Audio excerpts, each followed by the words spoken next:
You are about to listen to the Neverdaily podcast. This is the biggest thing since the Zapruder film. So many questions. I don't have any answers. But please don't stop listening To the Neverdaily podcast.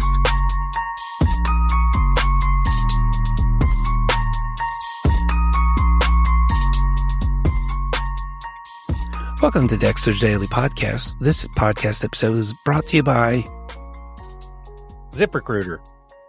Did I say Neverdaily or Extra Tresticles? You said extra daily. Never. You said neither. Dang it. You said extra daily podcast. Welcome to the Neverdaily Podcast, where you get your. This episode is brought to you by. Oh yeah, killing it. This episode is brought to you by Odd Disagreements, where your wife says, "Hey, let's not go to church today." So yes, that's not good. Do that, and she says, "Let's just relax today and just watch shows and stuff." And I'm like, "Yes, let's do that." And she goes and finds one of her BBC Victorian mystery series. Oh, okay. Watches it all day That's long. good. You guys were watching on TV. Okay, I was thinking you were doing searches. Never mind. Yeah, no, Like you don't want to stay home from church and watch that. You're going straight to hell. No, I was not British Broadcasting. Oh, okay. I was thinking Clan. Big Black Cock. No. So she sits down and watches those, and oh crap, guys! I just hold on a second. I just ruined an email campaign. I just realized I sent out an email to everybody that's ever canceled for 1159 plus, and I was like, oh, "Sorry, our link didn't work. Here, use this one." And I just sent the email out, but I literally forgot to put the URL on the button. So it also doesn't work. Freaking idiot. Oh, I shouldn't be running things. Anyway, this episode is brought to you by Skippy Church and staying home, and she watches a whole day of BBC vintage mysteries. And I watch my shows, and then at the end of the day, she goes, "We didn't spend any time together today." So what do you mean? We did exactly what you said. She said, "Well, I wasn't thinking that I would just watch my shows. I thought maybe we'd watch shows together." And I was like, that's what I thought. I didn't have anything else. I'm really mad about two things now. You got me thinking about vintage BBC, which the cocks in those aren't impressive because it's just white people in blackface. I also wonder if it wasn't impressive. Vintage I don't. boobies. Yeah, you know, like those old vintage photos of some strong man on a pier, and you're like, he's not strong. Yeah. Or like the bodybuilding competitions in the 20s, and it just looks like your uncle, the roofer. Which is also weird because how did a whole world of people who, when they decided to build a new house, literally built it themselves out of trees? How did those strong men look at these strong men that were saying they were strong men and think they were strong men? That doesn't make any sense to me because everybody in the audience is like, everybody in the audience's wife is like, "Harold, I think you're as strong as he is." And he is.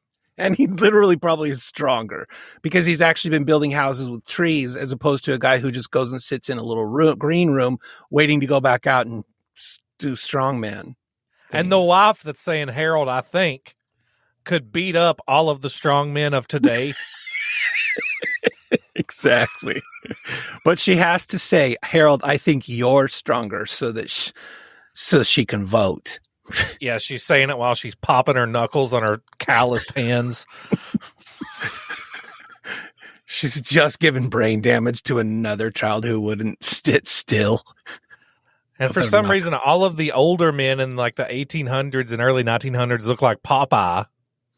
Every single one of them. So do their wives. Yeah. There's a picture in a Cracker Barrel here. I'll have to find it, but it's like one of those pictures that are confusing because, you know, it's a photo, sort of a photo, but it looks like they also like drew on it. So it doesn't look exactly like a photo, but you can't tell if it was just a drawing or a photo. And this lady has literal gorilla hands. She's all dainty in every other way except for her hands. She looks like the rock person from Neverending Story. Her hands. Yeah, that's from breaking peas and stringing beans for fucking 12 hours a day in the baking Texas heat. Hand sewing hoods, Yeah. whatever. This weekend White was weird. hoods. Pointy white hoods. I was thinking for their children to keep them warm, but you're probably right, depending on locale. And those This are the weekend same people that behind closed doors were keeping that vintage BBC video. No. Those are the same people that behind closed doors were keeping an actual vintage BBC person. Yeah. That's the time we're talking. That's the era. And you could, apparently, back. You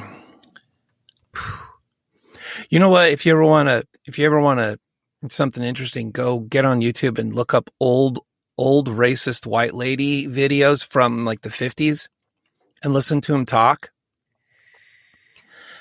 And then remember what they said and just play anybody from today talking about anything. And they all sound the same.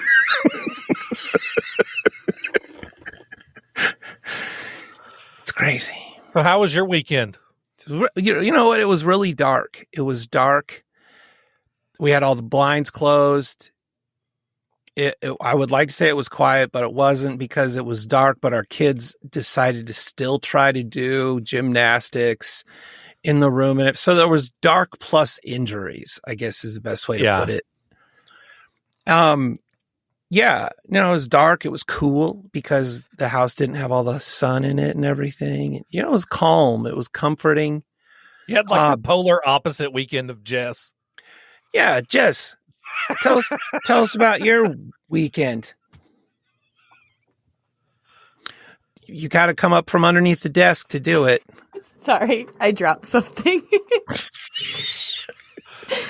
Yeah, we had a blackout for like 30 plus hours because a pop-up storm, they said it was like the smallest tornado that you can rank it. Oh, that's cute, Con. I don't know what that means, but it was enough to knock out 3 million people's power. So you had an SBC, small blackout conundrum. It was like camping indoors. And that sounds exactly what Op does every time he goes camping. Yeah. It was like 84 degrees inside. It was fun times. Here's how stupid I am. You sent a video of generators in your grass with like cables and everything going into your house. But just before that, you sent video of the storm blowing through your neighbor, and it looked scary, horrible.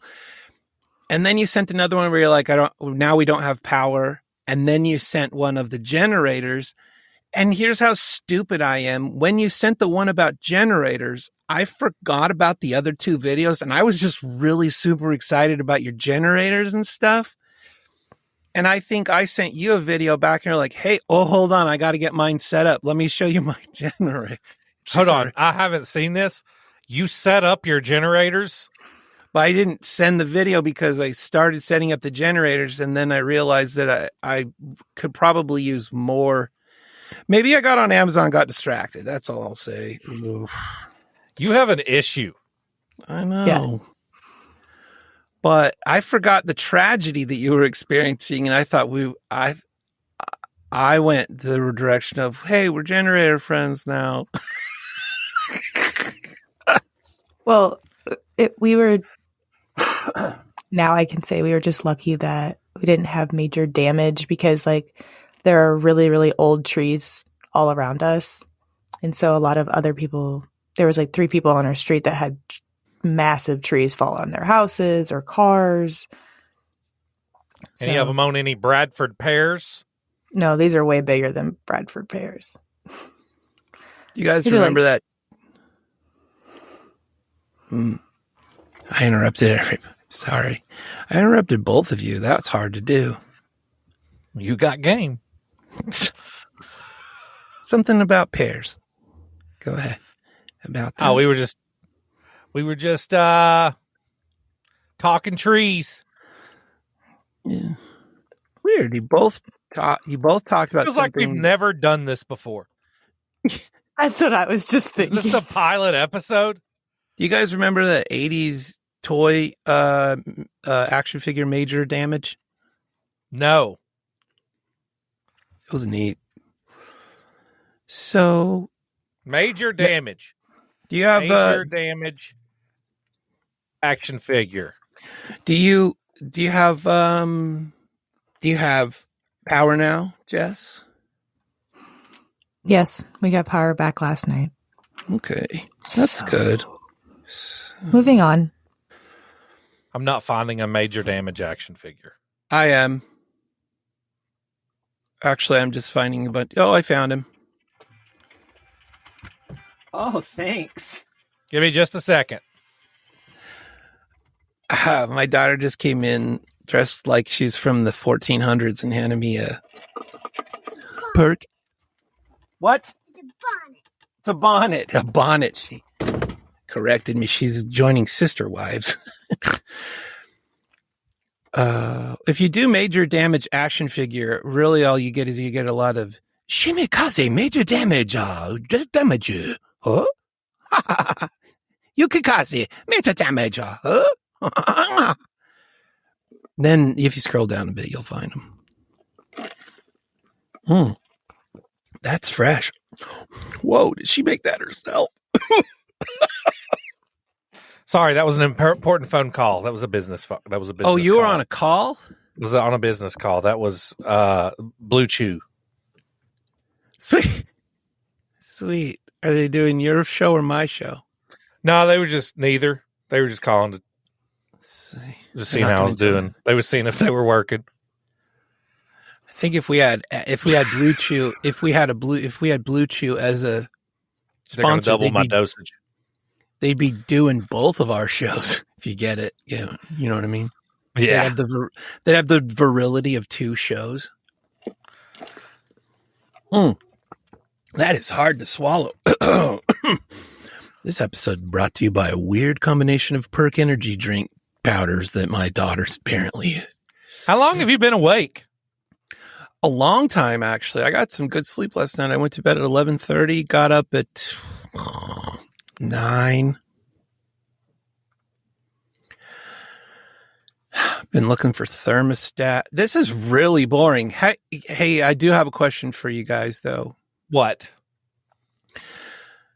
What is the most what is a piece of advice or something somebody said one time that has always stuck with you? Like you're like, well, I remember one time this person said this to me and I've never forgot it. What's something that you never forgot that somebody said to you? I'll go first because I just realized I asked you kind of a question that takes a little bit of recall. I have a couple. Yeah, me too. But one that I didn't understand. It was said to me, and then I didn't process it until like years later. I just didn't understand what he said. My grandpa one time grabbed me by the shoulders and looked me right in the eye, and he just says, "Tithing's just fire insurance." And I was like, well, okay. What? I did not understand at all what he said. Oh, I get it. Okay. It took think me a second. Yeah, like burning in hell, eternally burning in hell. Tithing's just stopping you fire insurance. He said it to a 6-year-old. And I was okay. like, was that you? Yeah, that would be me. I was the 6-year-old, but he just grabbed me. I don't even remember what was happening or anything. I just remember him grabbing me by the shoulders, looks me in the eyes and goes, "Tithing's just fire insurance." And then he I don't know, finished making a bologna sandwich or something. I never forgot that he said that, though. And to this day, I don't know if what he was saying was tithing silly, or I don't really know what he was saying. But I'll tell you what, one of the reasons I like bringing up tithing on this show is because there's nothing more that gets the conversation going in the comments section than me talking about tithing. So if you pay your tithing, just join us in the comments. And if you don't pay tithing, tell us about your thoughts on organized religion, please. And I feel like it would be great if you could make those donations on behalf of 1159 Media, just so you could kind of cover all of us. Tell you what, this next today only, starting today for the next month, if you were gonna pay tithing, I can't say. I was going to say, I promise you the Lord will bless you. But if you were going to pay tithing, technically 10% of your monthly income, send it to 1159 Media for this reason. I'm scared of the future. So take that however you want. If you paid tithing to every religion every week, if you had that kind of money, do you think you would get into heaven? Just to be safe? Like, if you didn't devote yourself to any religion, it was like, throw $100 to the Muslims, throw $100 to the Baptists, throw $100 to the Buddhists, just to cover all your bases. You know, throw $100 to the Pentecostals, throw $100 to this and that. And when you died, you had over 100K in every religion. Do you think that would be enough? What I'm saying is, do you think you can buy your way into heaven? Heck no. I don't think it would work that way because it would really be based on your intentions. But I would say that if you're doing it what if your intentions were to just swindle your way into heaven? No. You don't think that would? Okay. We're talking about whatever supreme being you believe in. I don't think you're going to outsmart him. Okay. Well, I didn't know. It'd be kind of like, no, you couldn't. But I would say this, if you paid tithing to every religion that you were aware of for the principle of trying to support as many people and stuff, I think that would probably go toward you'd probably benefit from that if you did it for that reason. You know what I mean? Yeah. Like if you're like, I'm not sure which one's right, but I want to support them all. You know what's happening right now? We are literally probably giving hives to people that hate organized religion. Yeah. I mean, I'm not a fan of it, but I don't hate it. I just... Let me put it this way. People getting so butthurt over you talking about it. I am not religious, and it doesn't bother me any. It's part of of probably, what percentage of the world you can't even say the world, because when you take the world into account, the number is astronomical percentage-wise of people that are religious. But let's just say the United States. Yeah. What percentage of the United States would you say is spiritual? I'd say it's definitely dwindling. Oh, for sure. I don't think anybody would argue that. I'm Googling it in the U.S. I'm going to guess 60%. You're pretty close, actually. According to a Gallup poll in 2021, which was 8 minutes ago, according to, by poll standards, about 3 in 4 Americans said they identify with a specific religious faith.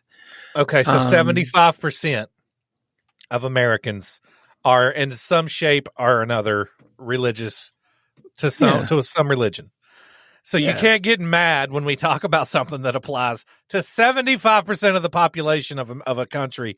And I would say that number is astronomically larger when you take into account the Middle East, when you go on a world standard, because they're much more religious over there in those countries. So deal with it, I guess. I don't know. And this is coming from somebody who isn't religious. I'd argue that maybe the reason they're grumpy if they're talking about it is because by those standards alone, by those statistics alone, they're the minority. And so, as a minority, they probably do feel underserved, Okay. Well, what do you want to talk about? The lack of a God? I don't, that's. Are you talking to me directly? Like, no, I'm talking about to represent them. Like, there's not a conversation to be had there. You say, oh, there isn't a God, and then you move on. Yeah, I would say it's sort of like I don't know why I've always put it in terms of mathematics classes. In a way, it's if you got three people, if you got somebody who never learned math, somebody who is in the 6th grade in math, meaning that they've had a handful of math classes, and then you have a mathematician who gets space shuttles to space using math. It's kind of like the person that's never taken a math class coming and saying math's ridiculous. You may kind of get the 6th grader to be like, yeah, I kind of agree with you. But the mathematician that can put a spaceship into space goes, okay. Because just like it that said to every, you don't have a uterus, you don't have a reason to talk about this. All of those kind of things. I don't want to interrupt you, but I would say that a man that can put a spaceship into space using math is greatly being underused if he's teaching at a middle school to 6th graders. No, it's 3 different people. That's boy. You know what though? If I could find that school that gets those kind of caliber people, I would put my kid back in school rather than home. I would. No, I'm talking about 3 different people. Okay. No math, 6th grader in math, mathematician who puts.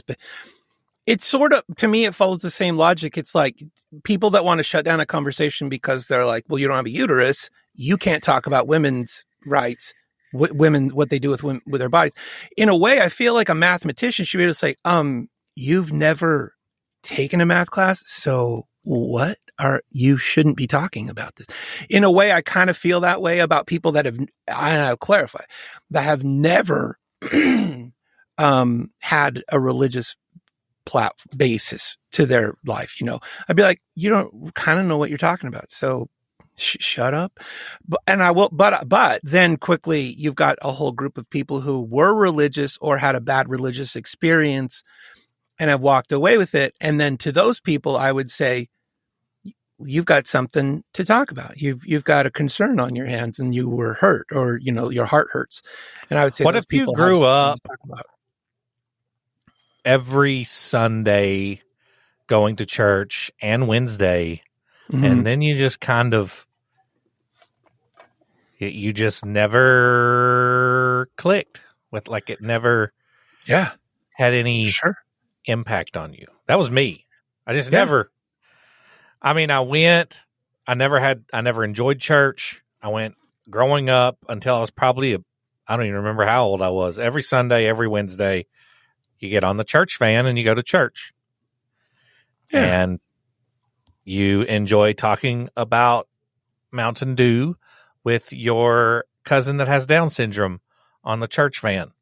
And I did. Or he was actually my uncle, but I loved that. He was the only reason I liked going to church, was my uncle that had Down syndrome. I loved hanging out with him. Yeah. Other than that,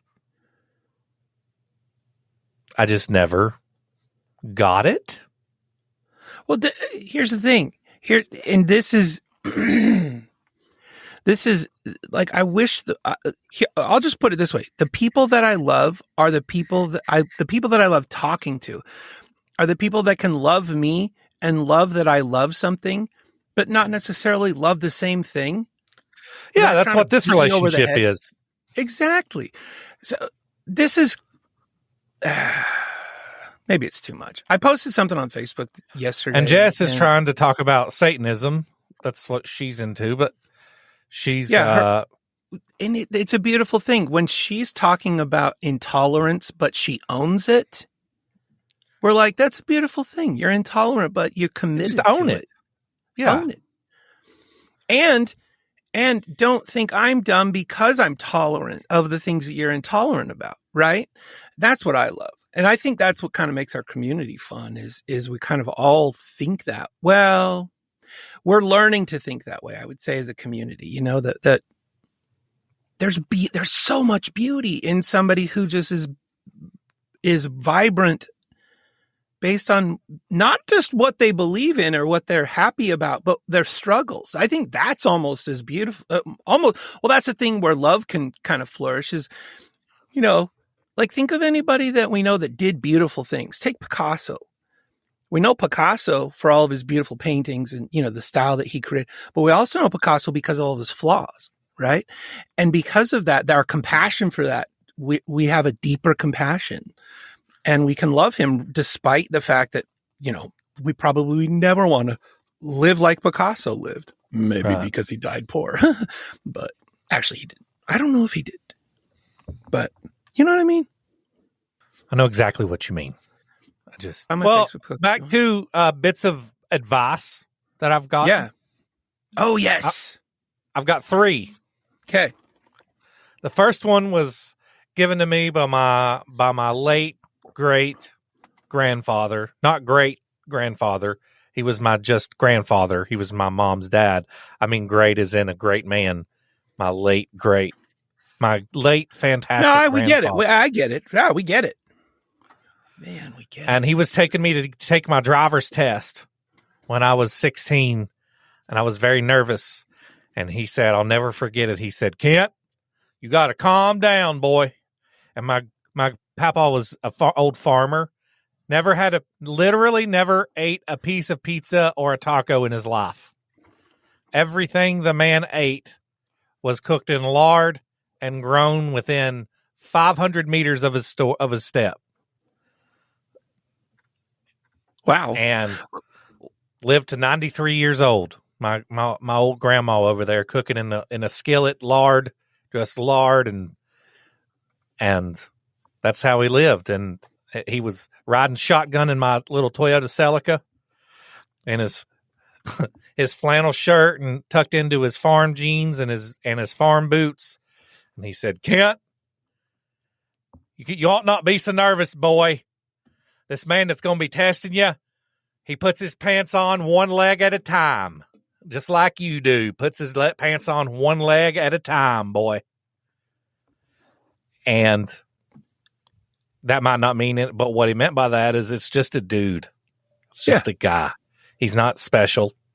There's no reason for you to be nervous. And that actually helped me a little bit, and that stuck with me. I like that.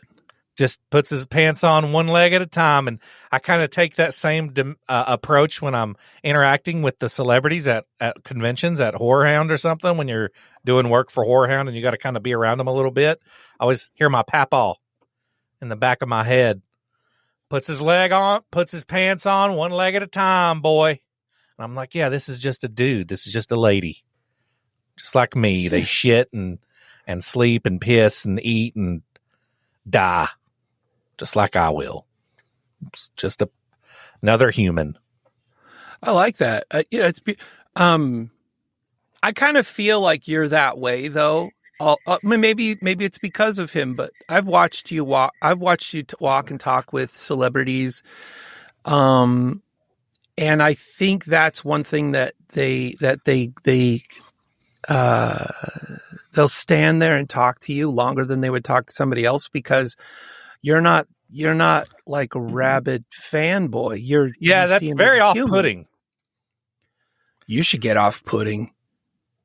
I should. Look at these tits. Just kidding. Jennifer Lawrence said that one time on Between Two Ferns, and it was the funniest line I've ever heard in my life. Oh my gosh, it was so fast. She just slayed Galifianakis. Anyway, I didn't mean to interrupt. But yeah, no, you're right. It's off-putting when when they got to weather another conversation about things. What was your best? What did you like most about working in The Sixth Sense? Yeah, they don't like that. Was there a scary time? Like was there a scary time when the monster was coming at you? Like, were you really scared, or was it? I mean, was it realistic? Can I hug you? Oh my God. No, and I get that. I get that. Also, I think that's one of the things that like it shines through. It's one of the reasons you're here, really, is because like on your Facebook comments, you were always just kind of you. You know, it wasn't like you were ever trying to be something you weren't. Like, you know, there is one guy I still get nervous around every time I'm around him. It's fine. I've told you. Doug Bradley. Just another. Oh. He's hard to be cool around anyway because he's the coolest, chillest of all the cool, chill guys. Well, you with Doug Bradley, like when you're talking to Robert Englund, you're not talking to Freddy Krueger, right? Because Robert Englund is such a talkative upbeat, guy, like friendly, jolly, happy, down to earth dude. Yeah. Robert Englund always is. Kane Hodder played Jason, always super friendly and cool to be around. And it's not that Doug Bradley isn't. It's that when you look at Doug Bradley is he's a great guy, but he's dry. So when you're and he talks he's very serious.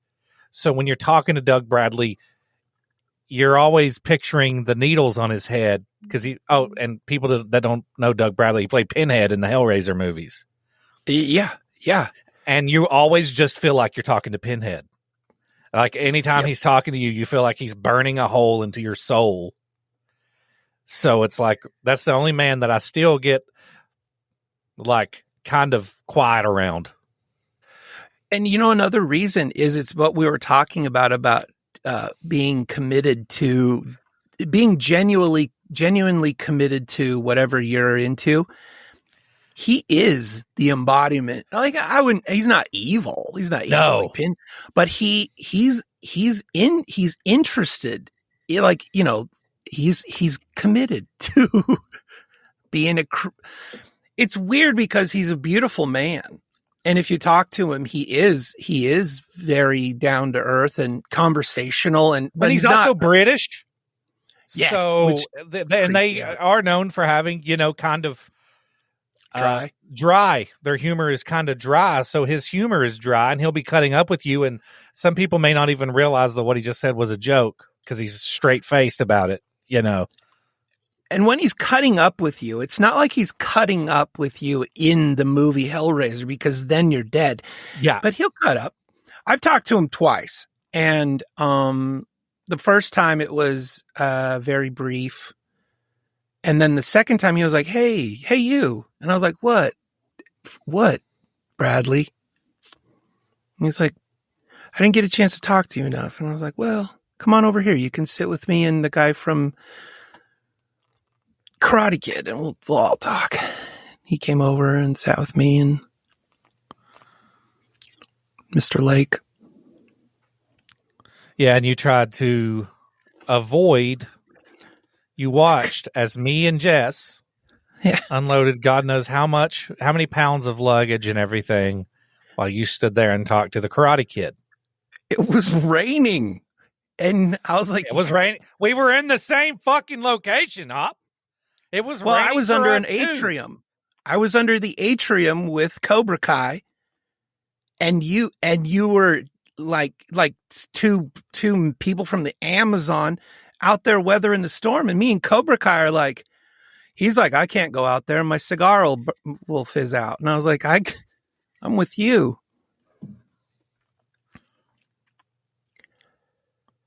The second bit of advice that I got that stuck with me really helped me through infantry school. And it came from a song. And the name of that song, and you're going to laugh, but it really helped me. If you say I can only imagine, I'm leaving. No. After all your mockery. That song got me through the first prom I went to. Sure did. You know what it didn't get you into? Her pants. It did not. No, it did not. You could only imagine still. That song came from a Jackass movie. And the name of that song was, If You're Gonna Be Dumb, You Gotta Be Tough. Oh, I like that. And I was in infantry school, and I really wanted to graduate like top of the class. Like that was my goal. And I was competing against guys like Joe, who is a friend of TCK, and I've talked about Joe. He's a pilot now who is a fucking superhero. Yeah, it's impossible I don't even think the words compete with Joe go in the same sentence. It's like the universe you try to make that sentence and the universe just goes, no. And it just separates all the words because you don't compete with Joe. You can't compete with Joe. You can't. He's intelligent to a shocking degree, physically flawless. Yeah. And at that time I was a physical specimen too. So I realized pretty quickly I wasn't going to be able to compete with Joe with the knowledge portion of infantry school, like being able to remember everything and recite everything word for word, weights, lengths, all that stuff. So I was like, well, what I'm going to have to do then is step up the physical stuff. If you're going to be dumb, you got to be tough. So anytime there's very few of us like Joe out there. Very few of us very few of us stand on that that. Yeah, you love Joe. We know this. Yep. You get very angry when Joe is talking to me and he's not talking to you. I think that's one place where you can compete is when Joe is giving somebody else attention. I believe that's an appropriate place to compete because you want Joe to talk to you only. Yeah. So what I would do is anytime there was like a march or anything, I would pick a Mark 19 to carry, which is a massive 40 millimeter grenade launcher. And I would carry that thing miles. And I don't remember how much it weighed now, but this is a very large gun. I mean, it's a grenade launcher. It's a fully automatic grenade launcher. So I'll pull up a picture of a Mark 19. How did that go for you? It absolutely destroyed my body. And did it move the needle with Joe or? I wasn't trying to get into the good graces of Joe. Joe was already my best friend. I was trying to get the attention of the instructors of infantry school. I wanted to graduate in the top of the class. How'd that go? So this is a Mark 19. Gonna look at a gun. Okay. Let's just take a. And that thing weighs a lot. That looks like it weighs as much as my wife. Plus, so I would carry that thing for miles on my back. I would straddle it put it across the back of my neck and carry it like this. Were you like, hey, Miles, let me carry it? And he was like, fine. I would carry it until I was about to break. Until was literally Miles happy you were carrying it for him? Did you have to carry the tripod and the gun?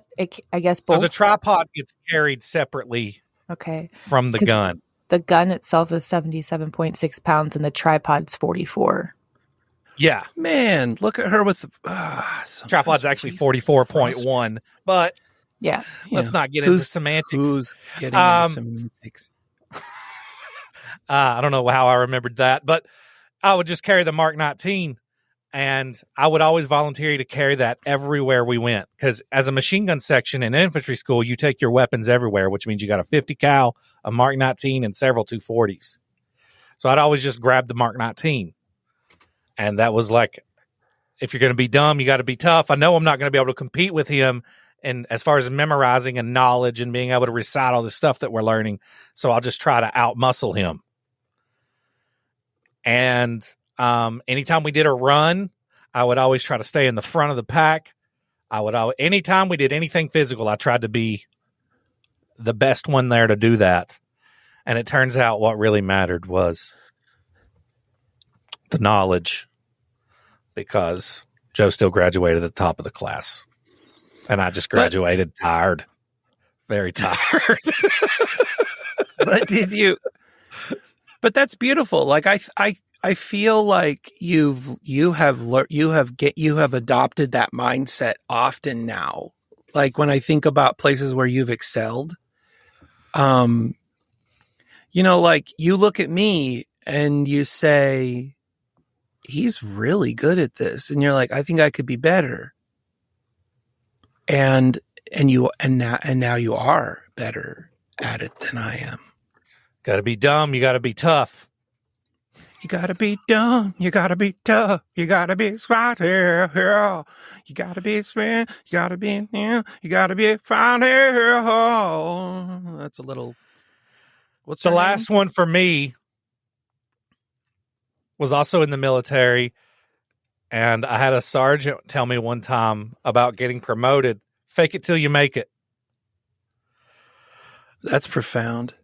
And I carried that into the civilian world. When I started working in corrections, within like 2.5 years, I was the assistant jailer, second in command. Really? And I had no fucking clue what I was doing. Not a clue. I didn't know any clue. I had no clue what was going on. Well, okay. Again, and I don't mean to translate every one of your sayings, but I think you have a belief that you seem to believe, and I think this is powerful, that you seem to believe that there's nothing you can't do. You know, yeah, but there are some things you shouldn't be doing. Well, that's true. That's true, but I would say you're like, oh, I could do this, and you don't doubt yourself. You don't put up a wall that's so high that first you have to overcome the doubt of whether or not you could do it. You just buckle up and bend over and do it. You know? Yeah, I mean, I learned through fire. It was trial by fire. I also made enemies because there were guys that had been there 400 years that I leapfrogged over, and it was just not good for anybody. It wasn't good for me. It wasn't good for them. I should not have been doing that. And the first thing I did, because I didn't understand how budgets work, I would have been 28, 29 years old, I guess. I didn't understand how like jail budgets work. I was like, well, I've got the power to order like whatever I want now. And I got tired of handing out mats to inmates that were torn up and just, I felt like not fit to sleep on. It didn't feel humane to me to be handing out these mats that I was handing out.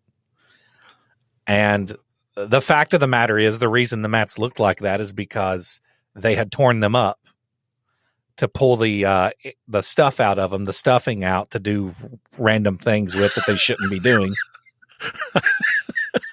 So basically, you're not only the jailer, you're also sort of the armorer of the jail, because they're like, oh, there's a threadbare, better get them some more. And so it's sort of like you're like, oh, these guns are empty, get more bullets.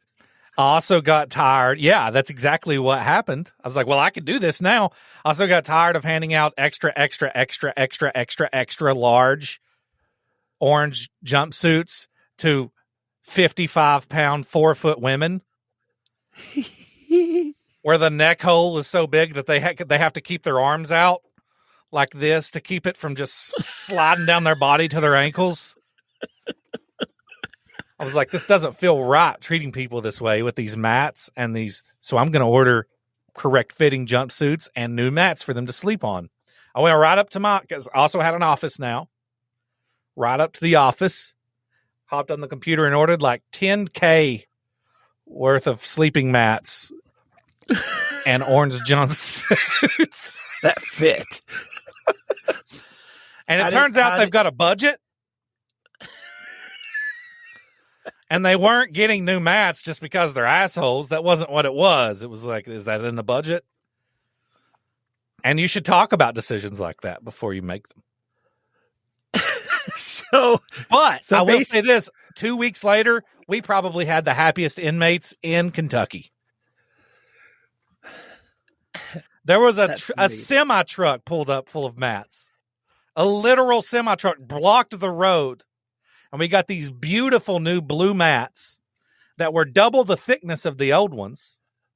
And they also had a built-in pillow section. And they were sleeping on lazy boys. Everybody in that jail was. And then guess what? Within a month, they were torn all shit because they tore them open and pulled out all the insides of them. Is that why they wanted oversized Jail clothes as well. Would they use the clothes for anything? They can use. You can give an inmate a pencil, and they can find 100 different. They're like fucking Tom Hanks and Castaway. I mean, let me ask you this: is there anything creative? Like we know the major orifices. The major orifices that people would use to secret items into. Was there anything super creative you ever saw, like where you're like, wow, I can't believe they put something there, like not the normal holes or places. Was there anywhere where you're like, holy cow, that was commitment? I got to say, I have seen so many dirty assholes. Because one of my jobs before I was the assistant jailer was checking work release, which is the inmates that go out and mow and weed eat all day in the heat for 10, 12 hours. And you have to strip search every one of them before you put them back in their cells. Some of them 65-year-old men. And you got to use a flashlight. And so I've looked right down the barrel of many a rusted gun. Wow. And all those assholes, I never once caught somebody trying to sneak something in through their asshole. I don't think it's as common as like movies and things and shows would like to. Never saw anything poking out of an asshole other than like half a turd. Yeah. Gross. Gross. Did anything ever happen like, what was a movie I was just watching where, what movie was that? There's a movie series that I was watching where a lady kept a little sword stabber thing. She had created sort of a pocket in her skin and had used that pocket in her skin enough that she could keep this little dagger in there, Did anybody ever do anything like that? Like super overcommit to using part of their body to, for that way? No, not that I've caught people hiding stuff under their tongue. I've found stuff in people's pockets. Their actual pockets, their cloth pockets. But never found anybody like using some kind of odd technique like that to hide contraband. I used to go visit my brother-in-law in prison when he was all the times in prison. And one time I was sitting there waiting for him to come out of, the back part of the cell, whatever prison. And there was a gal sitting there with a little kid, and she was waiting, and her whoever came through, and I watched something and it kind of broke my soul a little. He hugged her and gave her a kiss, and his hand went immediately down her pants. Oh, okay. And it was sort, you know how like when you're driving and you're like, oh, I need that, and you pop open your glove box and you're rooting around in your glove box. Yeah. You're also you keeping your eye on the wheel. It kind of looked like that, and even sounded like that. Like he was, he was trying to move the registration and the random screwdriver out of the way to try to find the mints. Only it sounded like the glove box was full of macaroni and cheese. Sort of. Yeah. Yeah. But I'm proud to state he found what he was looking for. And she had keistered something for it. I don't know if that's what you'd call it when it's on the front part of the yeah, that's a common hiding South place. Virginia. But he found it. He got it. I saw it. He palmed it. I don't know what it was. I'm not quite sure I'd want to consume whatever it was. Who was this out of? I missed the beginning of. I was reading the. So it was another prisoner, and he came out of his cell for visitation a visit with his like girlfriend or whatever. And there he's like, and they kissed. Here was the other thing that they would do is they knew that they weren't supposed to like have extended contact with somebody. Yeah. But they would do it long enough. They did it until the jailer said, hey, stop that. It's too long. But he needed that much time to jog her glove box. Yeah, two things about that. One, the worst fight I ever saw while I was in jail was unfortunately during visitation. And this poor family had to watch while their son, father, and husband absolutely got the fucking brakes beat off of him through some of that bulletproof glass or whatever it is. And they could do absolutely nothing about it. Oh, by another inmate. By another inmate, yeah. And because it was a small jail, there was only 3 inmates allowed at a time in visitation. It's like, picture the telephones. Each one gets on a telephone and you're looking at them through the glass. And it's just essentially a cell so what we would do is, hey, you 3 are next for visitation. We'd put them in there and then it locks just like it's a cell door. It's a small room. And we didn't have enough deputies to keep one in there at all times. So you put them in there and then you go do your duties. And then at the end of their 15 minutes, you go and get them out and put another 3 in. And at 99% of the time, it's fine. But put these 3 guys in, went to do my duties. And I guess they got into it about something. I remember what it was. The guy... somebody was getting nasty with the other one, with their family, and his family could hear it, and he got pissed.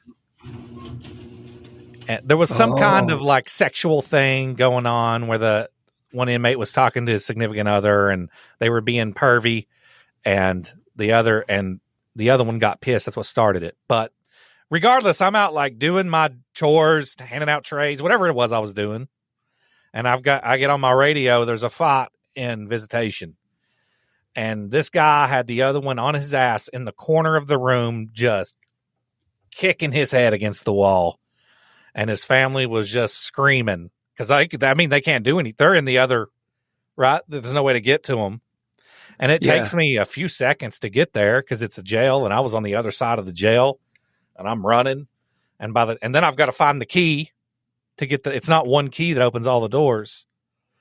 So I'm just watching through the little porthole on the door as this guy just almost beats this dude to death. And I'm scrambling trying to get the key. And that was the worst fight I ever saw because it was done in front of the guy's family that was getting his. And then another thing that you said there, 90% of contraband that comes into a jail, I bet you comes in through pussies. That's what I found. And we didn't, thank God, we didn't have to search the female inmates. Males do. You get a female inmate or a female deputy to do that. And that's not a job you would even want. Because I don't know if you've seen the average female inmate, but females really do be putting stuff up in them. The female deputies find a lot more contraband than the male deputies do. Do they? Yeah. Well, it's sort of like makes sense. If you have a Le Car from 1980, you've got one glove box maybe where you can store stuff. But if you have a minivan, you got like 80 places to store things. Do you understand the analogy? I do, yeah. Going for it? Yeah. It was like we had a Dodge Journey until I hit a deer with it at 60 miles an hour and just cut it in half, basically, both the deer and the car. And that thing, there was storage under the floor mats. Legit. Weird. You would take the floor mat up and there was compartments that would lift up. There was storage under the seats. The seats in the front would roll, the seat part would fold forward and there were compartments in the seats. Yeah, that's like a female. A female's a Dodge Journey, whereas a male is more of a GMC Envoy. No storage space. No storage space. It's funny that you would call it a Dodge Journey, too, because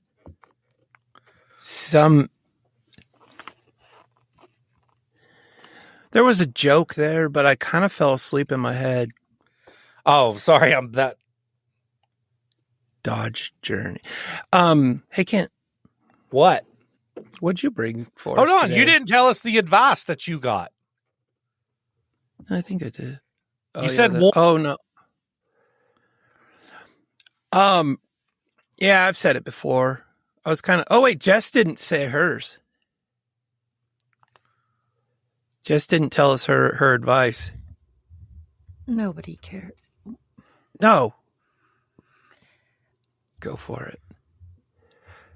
Jess, you need to understand... Okay. What? Good. No, go for it. Really... My grandpa always gave... I think most grandpas give people good advice. He always said, you are who you hang with. That's so fucking true, too. So if you're around bad people and you're not a bad person, then you're always going to be assumed to be you are who you hang with. He said his worst decisions or mistakes, things you wish you could change in life, were always revolved around the people that he was associated with. So, Saddam Hussein would agree with that. Get it because he was hung.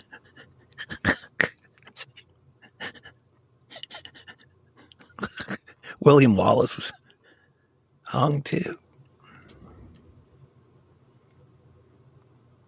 I agree with what you said, though. That's profound. not sure how I ended up here, but yeah. Sorry, You're like, I want to. Sorry. It's super true, though, and that's something we're trying to pound into our boy's head right now, Samuel. Which he's got a, he was hanging. It was one friend in particular that was getting in a lot of trouble, and is going down a route that I know he's going to be in jail by the time he's 18 or prison. I would bet every red cent that I have that the kid's going to be in prison by the time he's 18. I kept saying, man, hey, you got to get away from him. Got to get away from him.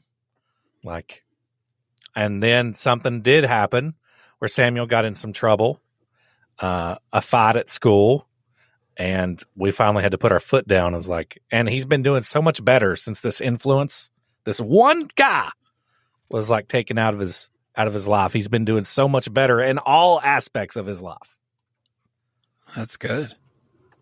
Well, it's this sounds dumb, but it's the manifestation thing. If you are around good people, you're surrounding yourself, whether it's on the internet or it's in person in real life. If you're just consuming negative energy all the time, you're going to feel that way.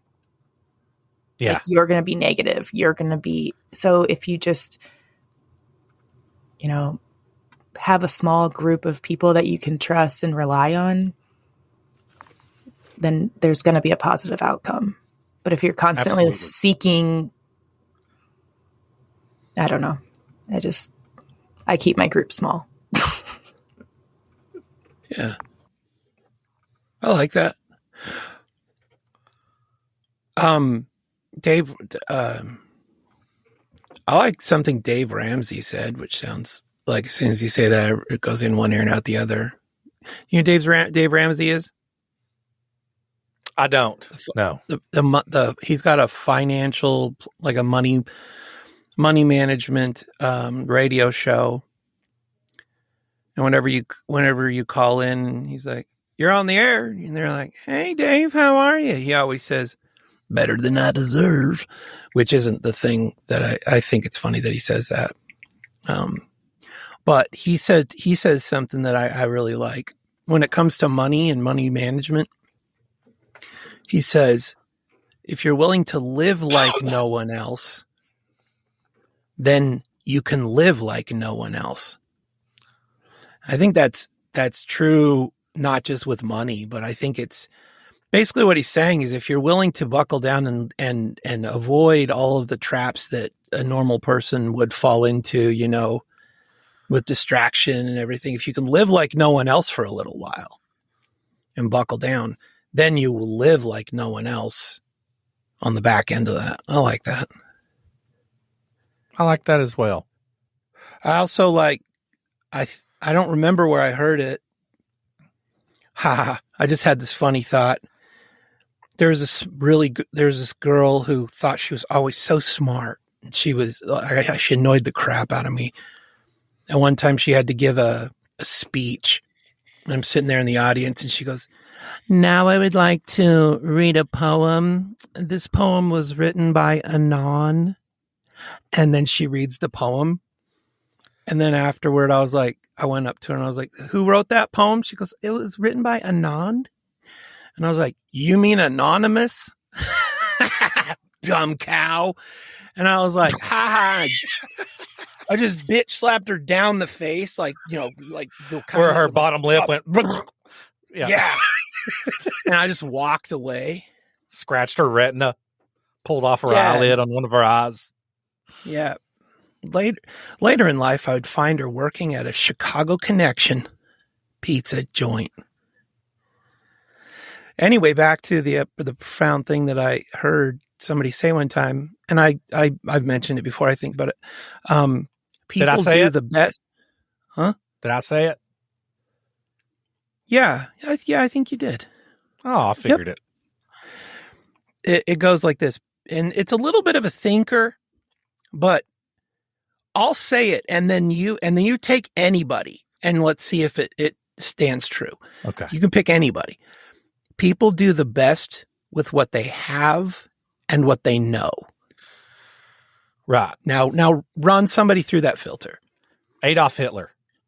I knew you'd pick him, but okay, people do the best with what they have and what they know. All right. So as it stands by our knowledge and logic, did he have a lot? He had a little mustache and a lot of pomade. Yeah. And a little penis. That's not me speculating. This is public historical knowledge that he had a micro penis. Yep. He had a burning hatred for the Jewish people, which I believe was sparked because the doctor that I've read this somewhere, I believe that the doctor that treated his mother when she was terminally ill, and he was a big mama's boy, was Jewish, and she ended up passing away, even though the doctor probably did everything he could, and he kind of related Jewish people to his mother's death in his head. And I don't even know if that's true, but I believe I read that somewhere. Well, if nothing else, it's an anecdotal story that, makes you it gives some credence to his viewpoint. But okay, so he was a fecal-philiac. Uh-huh. Okay. He loved to get underneath glass coffee tables and have women shit on the coffee table while he was underneath it. Yeah. I'd put all of that in the category of he had a lot. He had access to a disturbing amount of access and control and power.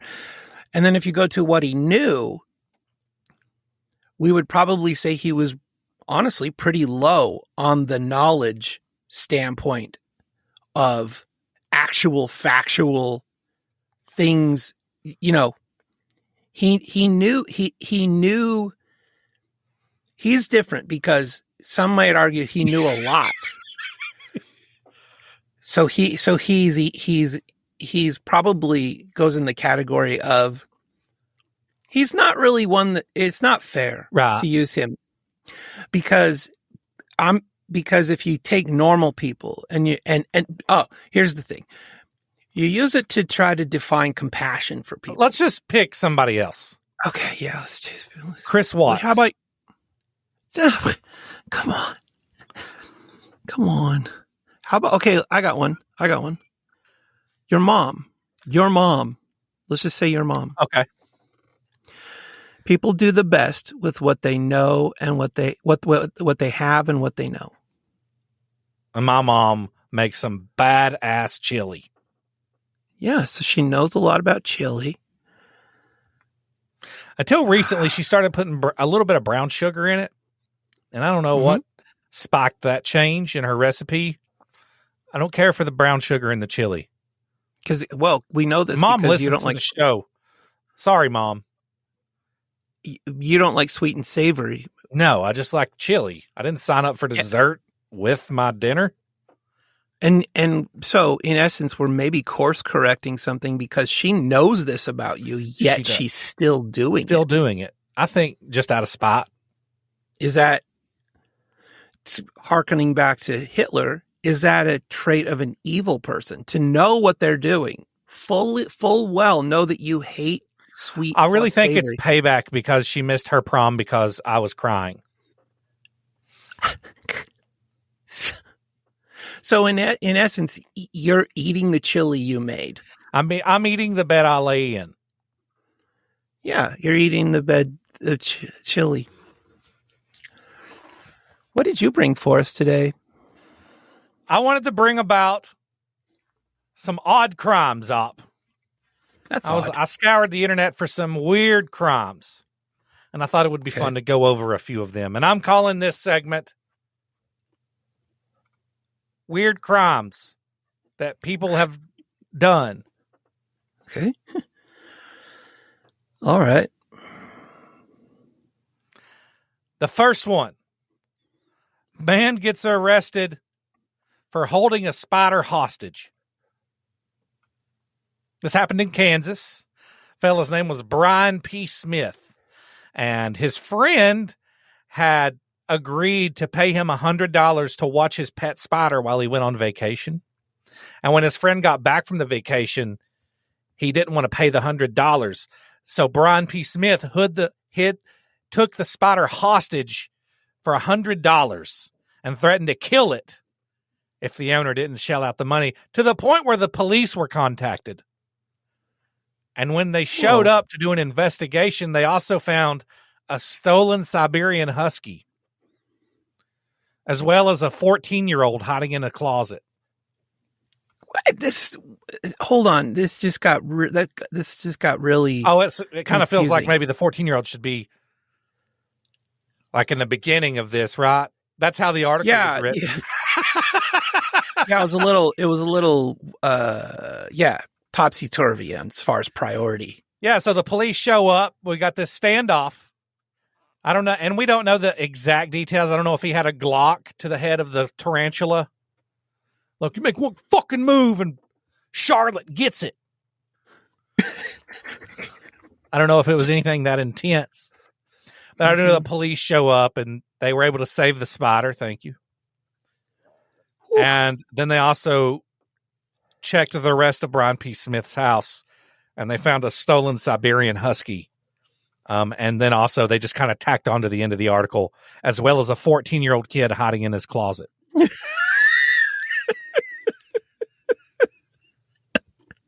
So I feel like we need more. I feel like we need more better journalists, if that's the way. You know what? I want to find the writer of that article. I want to check their closets if that's their priority list of priorities. So man arrested for holding a spider hostage. How did it end? Everybody fucking died. That's crazy. Oh, that's an ending I didn't see coming.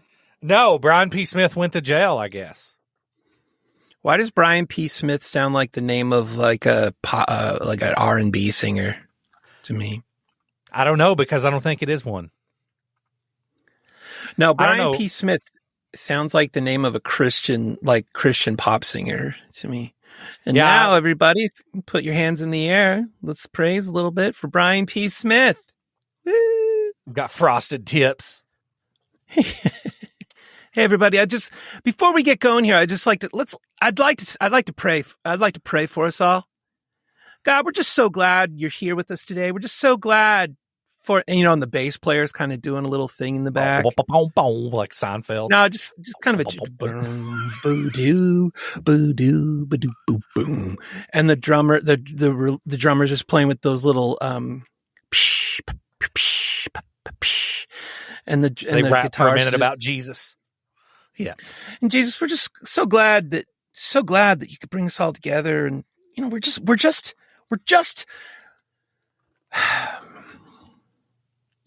praise you. That's it. And then they just go into their most popular song. And in my head, Brian P. Smith is wearing those, like, for whatever reason, I don't know why we made it, those like semi-reflective blue jeans that they made in the early 2000s. You know what I'm talking about? Like, I don't even know what they made those things out of, but they never looked like they breathed at all. They were like waxed kind of blue jeans in the 2000s. They were like NSYNC era that were reflective. Yeah. You could hit them with a light and it would blind you. It was like shining a light into a cat's eyes. It was like somebody took a 55 mile per hour sign and like, how does it do that? And then they took whatever technology they did that and put it into blue jeans. The next one I have for you, and you may have heard of this one. It happened in Jupiter, Florida, of course, because where this is going to happen is 100% of the time going to be in Florida. And this is, man throws a live alligator through a drive-through window. What? Yeah, the man's name was Josh James. He had found the alligator on the side of the road, put it in his truck, and I don't know if they got into a spat at the drive-through window, but he ended up throwing the alligator through the drive-through window. The alligator was 3.5 foot long. And I can kind of, I don't relate to a lot of Florida men, but I can relate to this one because I'm sick of never getting my fucking order right every time I go through fast forward. It's through fast food. It's at a point where it's predictable. You know you're not going to get the food you order. You know, especially at Taco Bell. At Taco Bell, don't even leave the window before you've looked in the bag because they have forgotten something. I've been mad enough at times where if I had a live alligator with me, I would have thrown it through the window. Did it hurt anybody on the inside? It didn't. But U.S. Marshals did take the man into custody, and they released the alligator back into the wild. And Josh James was charged with assault with a deadly weapon. And that's true. I didn't make that up. That's 100%. He was charged with assault with a deadly weapon. I could see it. Wow. Man, the things people throw through a window. I'm more likely to get a live alligator in the drive-thru than the food I ordered. I didn't order alligator. All right, sir, just please pull around. The other night, this is 1,000% true. My wife, this happens a lot, said I would like a coffee. And me, as the husband, what that means is I'm going to need you to go to McDonald's and get me a coffee. Oh. Because we have a coffee machine at the house. We've got 2 of them, a Keurig and a regular one. And she drinks out of those all the time. But so if she's vocal about needing a coffee, then that is letting me know, hey, you need to grab the keys because you're getting ready to go somewhere. And before I left, I went, hey, making a run to McDonald's. Anybody need anything? And Mo, my 8-year-old, went, I would like a cheeseburger. And I said, okay. Oh. Okay, I'll get you a cheeseburger. And then my 3-year-old went, apple slices. So my 8-year-old wanted a cheeseburger and my 3-year-old wanted apple slices. We have a total of 3 things: a coffee, a burger, and apple slices. 3 very simple things. I get to the McDonald's and I'd say, I would like a coffee. And they say 7 creams. And I say yes, because I'm there every other fucking night getting a coffee for my wife. And I say, I would also like a cheeseburger and apple slices. Gotcha. Go through, get the bag at the window and the coffee. Don't look in the bag. Because I'm like, it's 2 things. It's a burger and apple slices. There's no way this is fucked up. There's no way. It's not possible. Unless they have a vegetable working the window. And I know it's not a vegetable because she looked me in the eyes and spoke. Unless they have Marie Shrivo. Where is that girl's name? Shivo. Marie Shrivo working the window. There's no way that those two things aren't in this bag. Get to the house. There's no apple slices in there.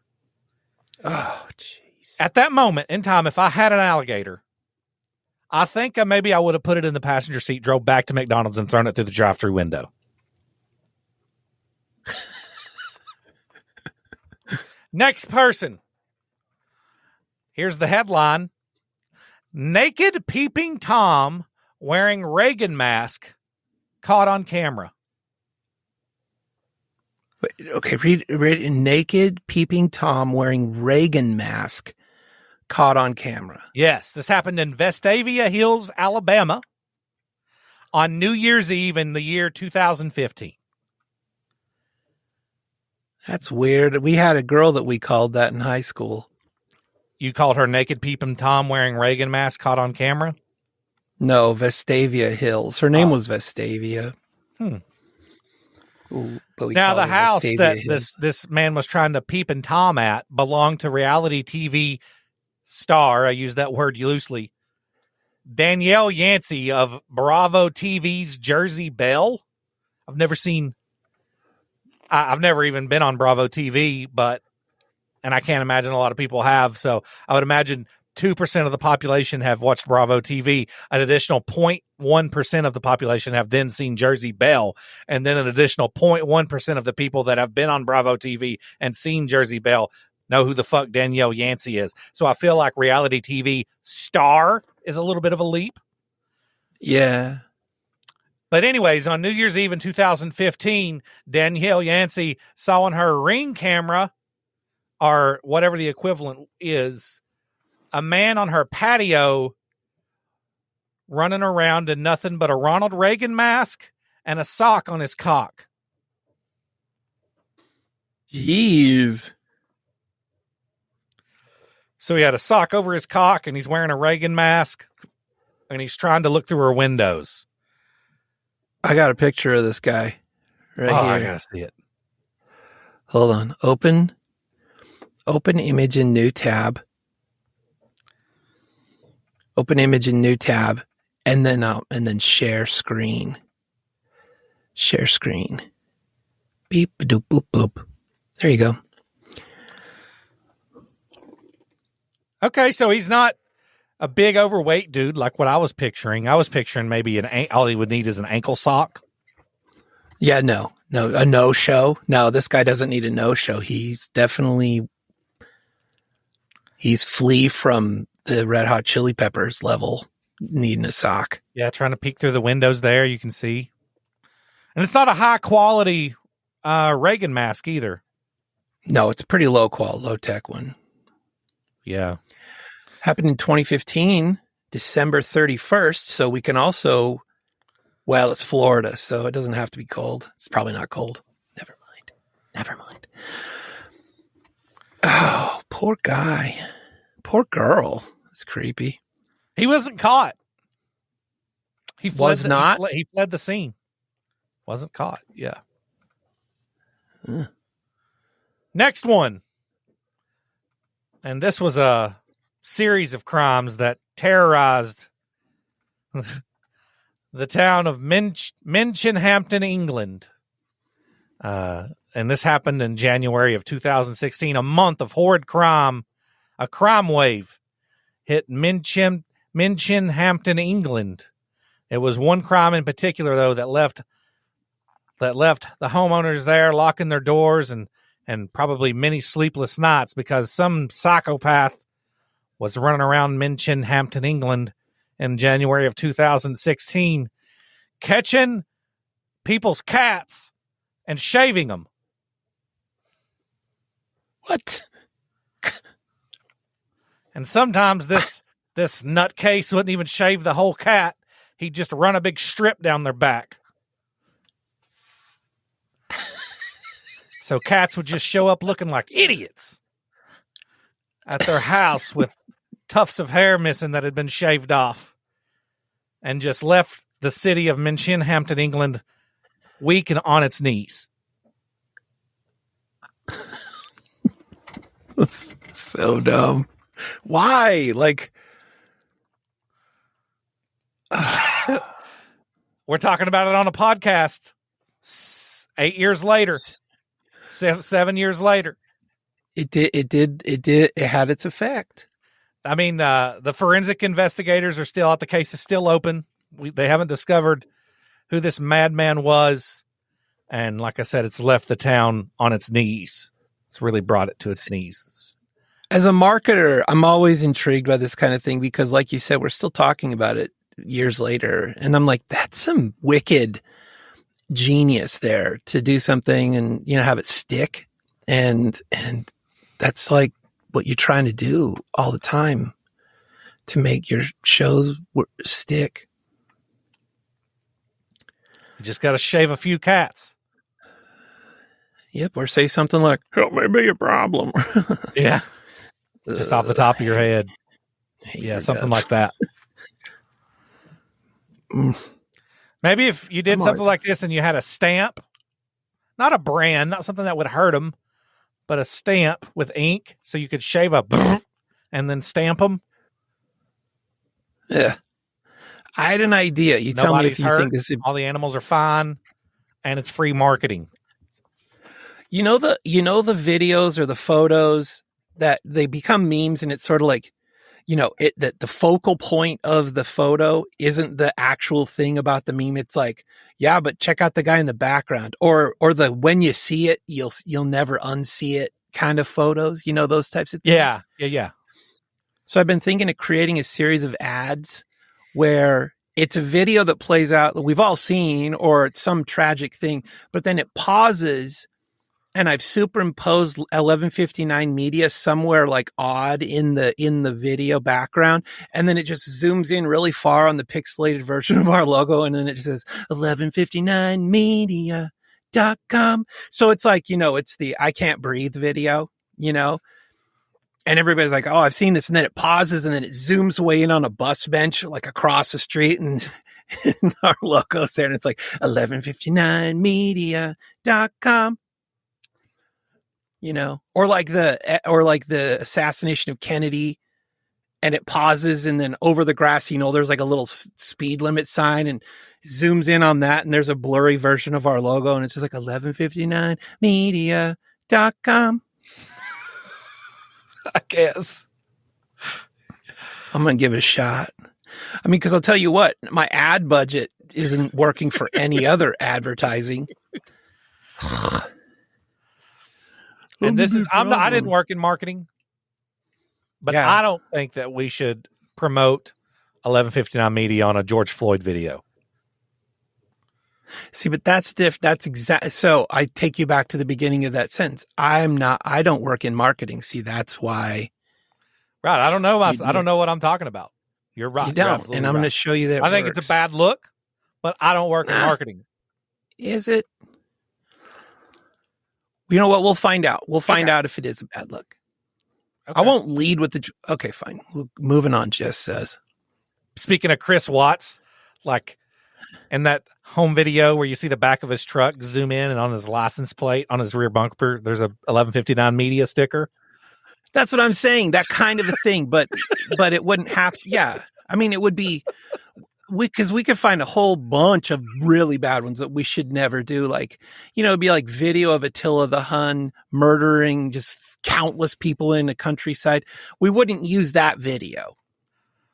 You take a video of Adolf Hitler performing a speech and put the subtitles of him talking about how you can get 1159 Media Plus. Oh my gosh, that's brilliant. Holy crap. Stop talking right now because... And he looks so passionate about his love for 1159 Media. His hair's fucking that one, you know, I always had that one hair flap that was flapping.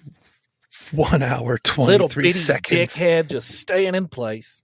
Not even Hitler, moving. 1159 Media ad. Oh, okay. Oh, that's just almost seems wrong. Is it wrong, Jess? Oh, Jess is saying it is wrong. It is wrong. All right. We'll find something else. Okay. Maybe. Or we won't, Kent, and we'll use the Hitler one. She just won't know it. Use the one of Osama bin Laden where, he sent the videos to, he's talking about 1159 media. You could just dub that. Yeah. Or, you know what? Take one of the beheading videos where Jihadi John's talking and dub it. And then that could be all our promotional videos. Beheadings dubbed over with him talking about 1159 media.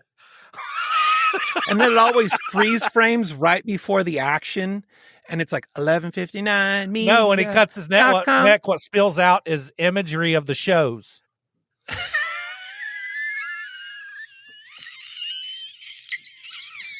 What comes out, what you get at different tiers. I kind of blacked out there for okay, anyway, moving on. Jeez, we're a minute and 25 into this episode. I've only got 2 more here. Okay. And I thought this one was interesting because of the legal, like, maybe he might get away with it. Man kills Vodal priest, which isn't in itself that crazy sounding, but he killed him because he got into a heated argument. Man named Malharbe Francois gunned down a Vodal priest after the priest threatened to do magic on him. Threatened to do magic, so he lost his life. Why this is interesting to me is they're trying to determine if this is a justifiable case of self-defense, because the man really believes in the voodoo and the magic. So if he's like, I'm going to stick your doll with this needle, and he guns him down, if in the guy's head this is real, even though we know this is stupid, the guy believed it. So this is technically justifiable self-defense. Well, if I'm in Alabama knocking on doors, telling them about religion and they attacked me, and some people be like, yeah, well, you deserved it, stupid. But the law might look at it and go, well, you have a right to defend yourself. So I guess, and also a lot of people would probably equate what I was doing in Alabama like the voodoo guy. Like, nobody wants to hear it, dude. Yeah, I would equate what you were doing to Alabama more to the people that sell magazine subscriptions. Yeah, which, again, you deserve to die. It's hard to avoid people thinking that magazine subscription door-to-door salesman shouldn't be put to death. Or Kirby salesman. Kirby vacuum salesman. All I got to say is don't ever let Rainbow vacuum salesman or Kirby vacuum salesman in your house. Not because of the reason is you'll end up buying you will one. Buy That's Kirby vacuum. They got me. They are. In 2012. Yeah. I bought a Rainbow. 58-pound vacuum. Weighed more than that Mark 19 I used to haul around Camp Geiger. But they're so convincing. And they work really well. Rainbow vacuums. Boy. Now, ma'am, I'm going to put fresh water in the tank here, and we're just going to do one swipe on your mattress. Watch the water. One swipe on the mattress, the water turns like Victorian gray, and you're like, yeah. Now imagine if I vacuum the rest of this. Will you please vacuum the rest of it? Sorry, time's not on my side, ma'am. Well, I need the vacuum. I need it. Okay, well, I'll see what I can do. Now my mattress looks like a cat from Minchin Hampton, England.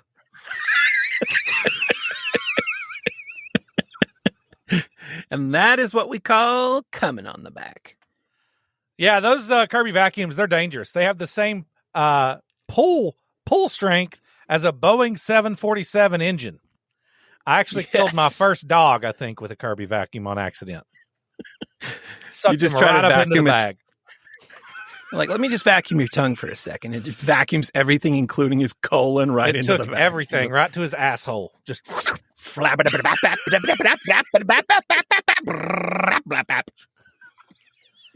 just had it was just a pelt. Just laying on staring at you hollow. Like Oh, hey, we shouldn't say that because we got really lambasted the other day for the pig thing.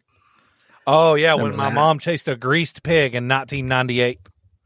Yeah, you got a finger wag. I did. You are joking about sucking up a dog in a vacuum. Yeah. I am joking. That never happened, but it could happen. A Kirby vacuum will take your fucking arm off. Yep. You need to. Yeah, there's cleaning a Kirby vacuum. The same rules apply to like cleaning a shotgun. Make sure it's unplugged. Make sure it's not loaded. It's true. Yeah, a lady got very upset that my mother, in 1998, chased a greased pig at the county fair rodeo for $100.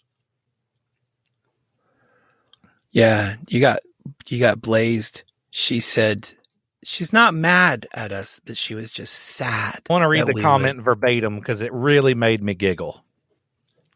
It really made me giggle. The things people, which it was at 126, I think so. Yeah, let's see. Yeah, it was 127. 127. I got it. Here we go. Yeah. Here we go. Oh, here it is. Oh, I didn't see. I commented on it too. I did. Oh, okay. I didn't see. Oh, Jess did too. Sorry, Oppen Kent, but not happy that you think treating animals like pig chasing and rodeos are a good thing. First off, I never said anything about whether rodeos and chasing pigs was morally a good thing or anything. I just said that it happened one time in 1998.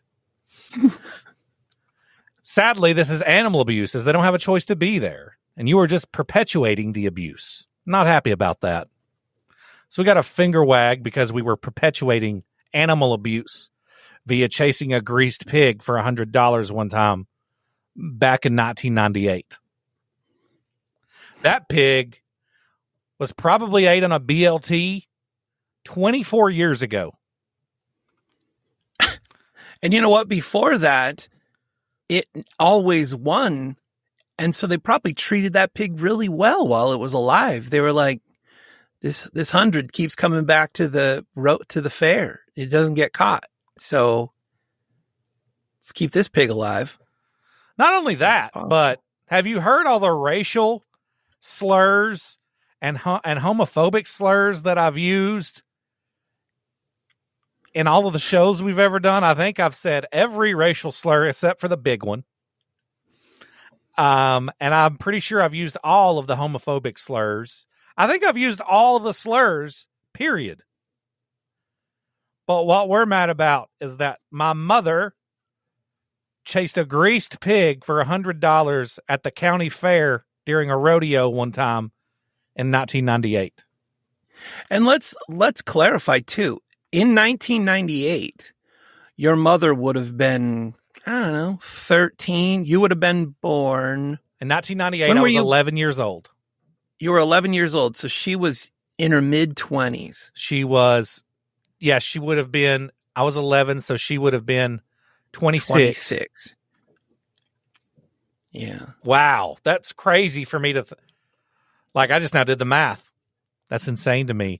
At 26, I was still very irresponsible. Mom had an 11-year-old. That's bananas and to me. Also, somebody told a 26-year-old with an 11-year-old, hey, we'll give you $100 if you can get it off this greased pig. Find me a 27-year-old who has an 11-year-old who wouldn't be like, hold my beer. It was the funniest thing I've ever seen in my entire life. And Mom went full redneck.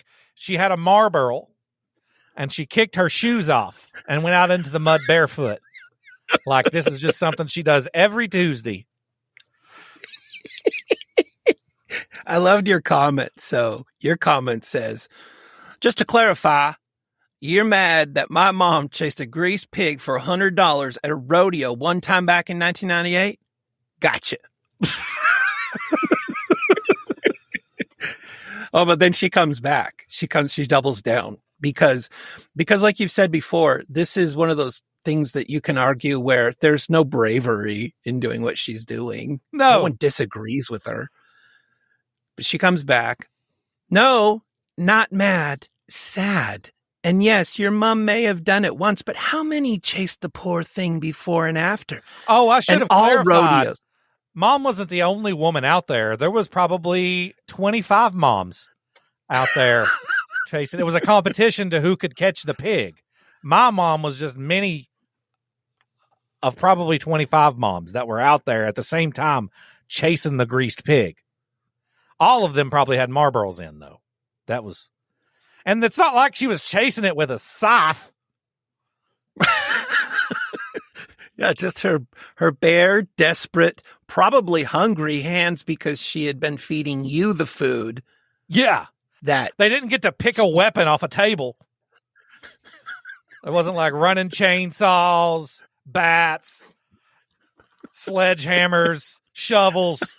It wasn't like, you got to kill the pig. Whoever kills it gets... No, you just have to hold it down for a minute, and then you get the $100 off its little wiggly cute tail. She goes on to say, and all rodeos are cruel to animals, just trying to be a voice for the voiceless. Love you both, but sometimes what you say about animals makes me sad. I love animals.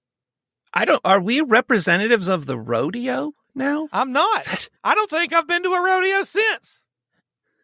I don't have any desire to go to a rodeo, and I don't have an issue with them morally. I just don't think they're fun to go to.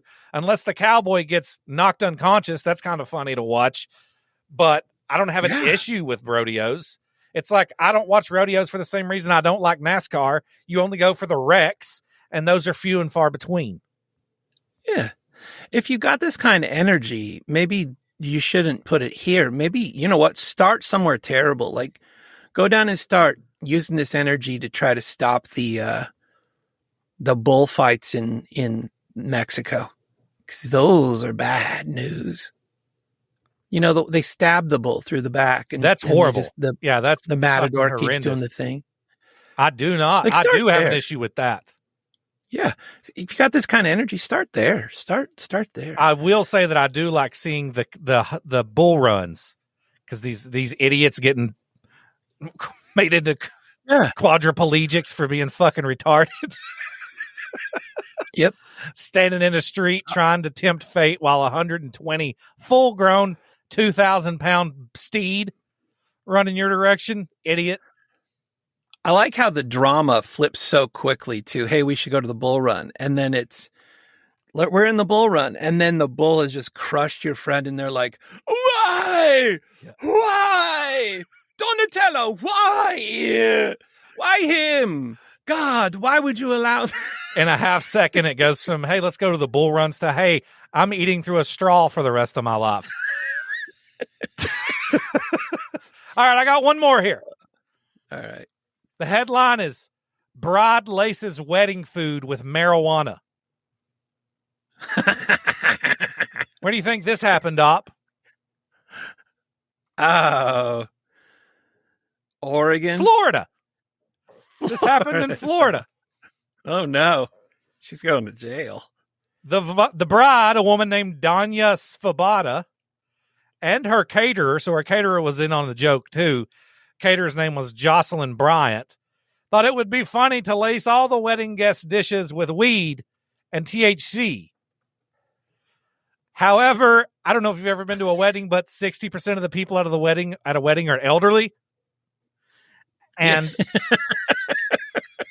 and this is in Florida, so probably 50% of that 50% are devout Christians who so I kind of wish I could have been here for this. But the wedding went south pretty quickly. But could I argue that for a little while nobody wanted to say anything because all of the elderly suddenly their glaucoma got better, and they're like, "Hang on, we need to stay for a little while more, Fern. I'm not sure what's going on, but I've never seen so well in my life." For like a few minutes, they thought, this is the best wedding food I've ever had. I think I'm going to get fourths. And it was Takis and shredded chicken, but yet still, they were like, this is so good. So one guest began vomiting. Another lady thought she was having a heart attack and ran to her car. Some guests began hallucinating. While in the article, it says that others began having dark thoughts about their loved ones.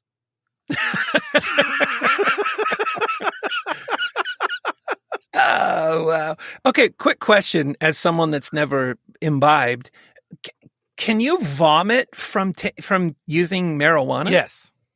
Oh, you can. Yeah, it'll make you it'll make you queasy. And can you hallucinate on it? I've never hallucinated on weed. Jess, have you ever hallucinated? Everybody's looking on at weed? Jess. Everyone's looking. I mean, if you're hallucinating on THC, then you've probably ingested something in addition to THC. Oh, maybe it's laced. Yeah, but I have been I think of this one time I was in high school. I was so stoned that like everything was moving very slowly around me. Like I remember just like sitting there and being like, the TV was over to like the right, and then like I would move my eyes to the left, but the TV would like kind of come with it. With you? Yeah. Oh, I've never. Yeah, but I've never been. I can't guarantee that was only weed. I don't know. I was in high school. So. Well, you also have to keep in mind that the people that did this, probably half of them had never smoked weed. So what they're describing as hallucinations, right? It's may more like, not ever even be hallucinations. It's just you're just high. They had never smoked weed. What they were feeling was actual joy and peace, but they didn't know what that felt like. Paranoia. Yeah. Also, a lot of people experience like. A lot of people I know that don't like smoking weed or eating edibles is because they can like feel their heart and their breathing. You're super aware of your body's functions. Yes, you do. Hyper aware. And so that like they're like, we got to get out of here kind of level. Yeah, like a panic attack almost because they're like super hyper aware of like their body functions. Like, am I breathing enough? Am I doing like these are automatic things you don't have to think about, but. And it's hard to describe it to somebody that's never smoked weed before. It's you get stuck in your thoughts. You get caught up in your own head. And you're like, is my heart beating? Yeah, someone that has like a tolerance though, just like anything wouldn't typically, like if you just smoked a run of the mill, you're not going to have that reaction. It's just like when there's too much of something, like anything, too much alcohol. Yeah. I could see some old man there. He's like, I knew something was up. I felt as happy as I did that one time when my 401k finally vested. And that was the last time he felt happiness like that in his life. Jess, really quick, before you mute yourself, I have a question for you really quick. So a little while ago, you ran an AI engine on your own face and you had a bunch of like versions of it produced, right? I'm almost 100% confident on this one, but I want you to confirm, and so you can do a little research while we continue to jibber jabber, because I think I'm going to blow your mind on something. Was there ever a picture generated of you that had a pirate's hat on? Yes. Can you find that picture? Just really quick while you're, Sure. Well, I'll go into what I brought today, and you find the pirate hat picture because I'm pretty sure I'm going to freak everybody out here in a second. So, Kent, was that your last one? Oh, it was just the end of the story is a lot of people got very mad, probably Mamie and Pappy. They were probably very upset. And the two ended up facing felony charges of food tampering and misdemeanor charges for culpable negligence. Really? Oh, it's also not legal down there, is it? In Florida. Is it legal? I don't think it's legal. I don't think it is. No. Also, even if it were legal, you could probably get in trouble for you can't just feed people drugs without them knowing. That's super illegal, even in Colorado. Yeah. I think, you'd get in trouble for doing that if you were like slipping Tylenol to somebody and they didn't know it. Probably, I guess. Those are crazy. That's crazy stuff you brought today. Well, we're an hour and 44 minutes into this. Should I even say what I've brought, or should we just go away? You can say what you brought. All right, get ready. No, just say what you brought, and then we'll get out of here. Oh. I'm Has to kidding. do with I'm Mexico. kidding. I'm kidding. All right, strap in. We've got some real Indiana Jones stuff coming your way now, and it's coming to us from Mexico. You might have heard the church choir singing, but below that, way down beneath the stained glass of a church in Mexico, you got a whole new chart-topping hit, The Stairway to the Underworld. Our daring heroes, a rock star band of archaeologists, fired up their high-tech gadgets and gizmos in southern Mexico, and voila, they've stumbled upon an ancient subterranean maze tucked cozily under an old church, like a hidden basement game room. But instead of foosball, this one has an entrance to the underworld. Talk about your hot properties. I wrote this when I was really tired. Oh, shit. I've got breaking news. Okay, go ahead. I'm sure it's true. Paul Rubin just died. Pee Wee Herman. No. Yeah, Pee Wee Herman just died. Yeah. What did he die of? Let me see. Cancer. Oh, man, really? Diagnosed 6 years ago, but had not really revealed it to the public. Oh. I'm both sad and creeped out, and actually I feel all the feelings right now about him passing away. You heard it here, folks. Anyways. Sorry, I didn't mean to interrupt you. I just felt like that was worth. Yeah. I interrupt you 700 times an episode, and none of them are worth justified. That one was justified. So thank you. Mm-hmm. So this dusty maze that these people found in Mitla, a legendary jam site for the Zapotec culture, whose tenure in the region lasted a cool 2,200 years. That's a lot of tequila sunrises. Going along with the theme. A bunch of brainy organizations tag-teamed their discovery efforts, providing that 2, or in this case 4 heads are better than 1. So armed with space-age tools like electrical resistivity tomography and ground-penetrating radar, which, to be honest, sounds like props from a Star Trek episode, they managed to piece together a map of the underground labyrinth right under this church's floorboards. It's like a secret basement, except instead of Uncle Larry's record collection, it's a map to the netherworlds. So the Zapotecs, it turns out, were big on the underworld, sort of like your teenage kids and their basement hangouts, but with more spiritual vibe. Experts say the underground area used to be a place of rest for Lyoba, the Zapotecs' answer to Club Med, but for the dearly departed instead. The suspected entrance to this underground hotspot might be under the church's main altar.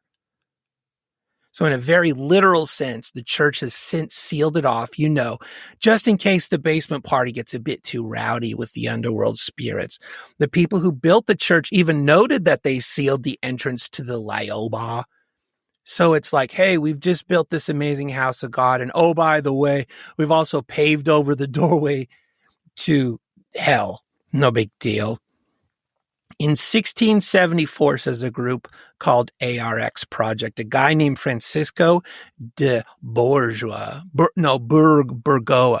Francisco de Burgoa described the exploration of the Mitla ruins by Spanish missionaries who found a sprawling underground temple full of interconnected rooms, kind of like a haunted Airbnb. And these weren't just any rooms. They were VIP lounges for high priests and kings. So they're just getting started on this whole discovery, kind of like a DJ cranking up the tunes at the start of a long night. But the team's planning more scans and studies. So stay tuned here. And how long have these been untampered with? Well, a dude in 1674 talked about the exploration of it. and the church that's built on top of it is already super, super old. Do they have like furniture and stuff in them? Well, I don't know. I don't know because I was on the last line of my script, which was kind of the setup for foreshadowing. So I'll read it out, and then the archaeologists are just getting started, like a DJ cranking up the tunes at the start of a long night. The team's planning more scans and studies. So stay tuned here, folks, because there's still a lot more digging to do in the realm of the dead. Okay. So we don't know if there's furniture or anything in there. Not yet. Not yet. Jess, did you find that picture? Can you put it on the screen? Can you share it? Jess gonna show a picture. Okay. Okay. While she's doing that, I've always the only reason I ask is because I've always been like, I always love time capsules. Look at that. Whoa. Look at that. Got the bandana on. It looks like a lady that would break onto your pirate ship and steal your booty and your heart. Didn't it look weird when I shared it? Yeah, it kind of stretched it out. But I could have sworn I'm going to share one because as I do, I'm on a Russian website, it's the equivalent of Facebook in Russia. It's called VK. And the difference between it and Facebook is VK allows you to like do illegal stuff. So it's always interesting to search. And so I search VK all the time. If you've never checked out VK.com, you should check it out. It's disturbing. Anyway, it's just like Facebook, but it's the Russian version of it. So I'm on VK.com and I find this, there's a little ad on the side, and I could have sworn I've seen you share this picture before. Didn't you isn't that one of your, oh, you're muted. Yeah, there's another one that looks like that. I'll have to pull That's you. That's the picture from you, right? The AI generated. Right. Okay. So here's what's creepy about this. This is an ad on a Russian website using the picture that you generated on an app on your phone, which you would think the only place this picture exists should be the app on your phone. But here we are with a Russian ad using your picture. Technically That's using crazy. Jessica's face. Yeah, right. I knew I had seen it before. Also, they're using it for an ad for something that's 18 plus. I'm not clicking on it. I don't know what I only go as far as VK.com when it comes to Russian websites, so I don't click through. But, right? It's that's one of those. Maybe. I know I've seen that picture before. I think it was one you're like, look at all these funny AIs that they made of my face. I could be wrong, but I'm pretty sure I've seen it. Yeah, I'm here to clean your poop deck. They a lot of, most of them I looked transgender in. So I must pull the You look pretty tough. manly Well, there's vibes. videos for that too.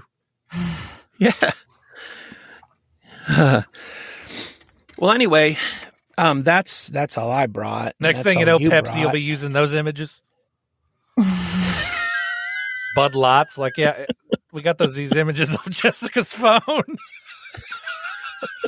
Jess, you could be potentially standing on a gold mine. Just wait for them to distribute enough, and then you go hit them with a copyright infringement. But really, it's not, because it's not me, because it's AI generated.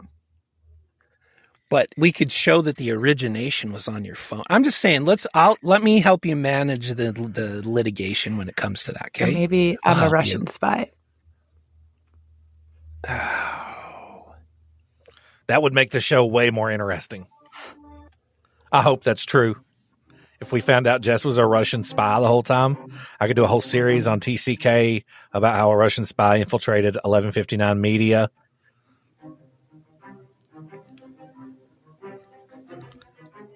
You know, she's not like doing her normal, no, I'm not.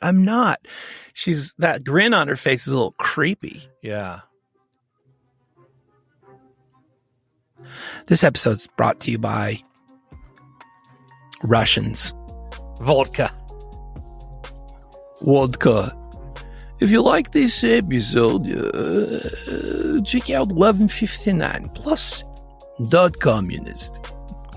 There you'll find over 45 billion hours legally acquired through means that we won't talk about here. Death to you, Hugs Christ. everyone. If you like light pink blue flags, check out 1159plus.com. We've got them. Lots. Stacked in a warehouse. All right. Hugs, everybody. I don't know. Bye.